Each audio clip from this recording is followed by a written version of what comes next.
From denuclearization to nuclear crisis management. That's the expected shift here on the Korean peninsula after it emerged during the Chuseok holiday weekend that North Korea had adopted a new law allowing the country to conduct an automatic nuclear strike if needed.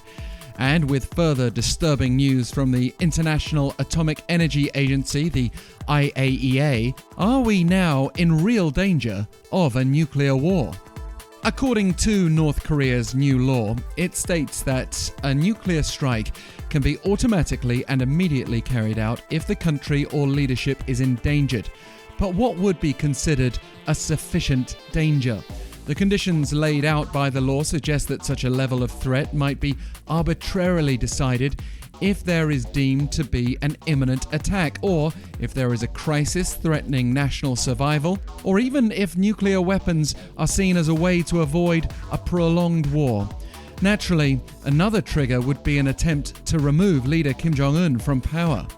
The trouble is, because North Korea considers even joint South Korean-US military drills to be a threat, this new law could rather too easily trigger a preemptive nuclear attack by the North, at least in theory. It's a big difference from the North's previously defensive and US-focused nuclear policy adopted in 2013. Now, there's a danger Pyongyang could justify a nuclear strike on South Korea, which has already outlined its own kill chain strategy to preemptively strike North Korea's command system if an attack is considered imminent. And we don't know exactly who would be responsible for that capability if Kim himself were endangered, as all authority for nuclear strike decisions rests with him. Against that backdrop, South Korea and the US are set to hold talks this week on how to strengthen America's nuclear defense of the South, with their extended deterrence strategy and consultation group featuring vice ministerial, defense and diplomatic officials meeting in Washington on Friday for the first time in nearly 5 years.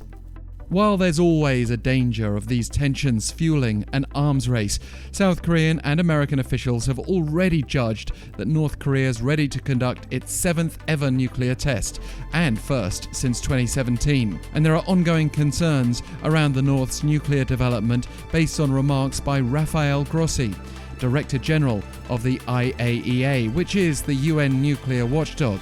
He said Monday that there are signs the North is operating its Yongbyon nuclear complex's uranium-enrichment facility, while carrying out construction work there, in addition to activities at its Pyeongsan uranium mine and concentration plant. Grossi added that the continuation of North Korea's nuclear program is a clear violation of relevant UN Security Council resolutions and is deeply regrettable. And while regrets may linger, hopes of denuclearization appear to be vanishing.